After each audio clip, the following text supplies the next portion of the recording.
কুড়িগ্রাম সদর উপজেলার ব্রহ্মপুত্র নদের চর কালিরালগা। ৪ বছর আগে জেগে ওঠা এ চরে ৪ শতাধিক পরিবার বাস করলেও নেই স্বাস্থ্যসেবার কোনো সুবিধা।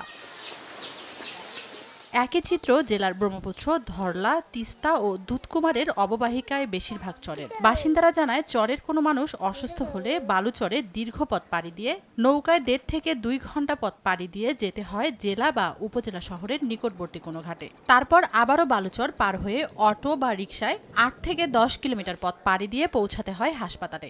এখানে কোনো চিকিৎসার ব্যবস্থা নেই, এখানে কোমোডিক ক্লিনিক নাই, যদিও একটা টাকা আছে, এখান থেকে অনেক নদী পার হয়ে যাওয়া লাগে। বড় ডাক্তারখানা নাই, আমরা এখন কি করবো? আমরা না হাইরা বালাসর বানগা নৌকায় তুলি, নৌকায় থেকে মনে করেন যে আমরা কুড়িগ্রাম বিলা যাই। যদি আমাদের এলাকায় ভালো একটা ক্লিনিক বা চিকিৎসা ব্যবস্থাটা যদি ভালো থাকে, তো এই ক্ষেত্রে দেখা যাবে যে আমাদের যে অজরে প্রাণগুলো যে যায়, সেই প্রাণগুলো আশা করা যায় যে যাবে না।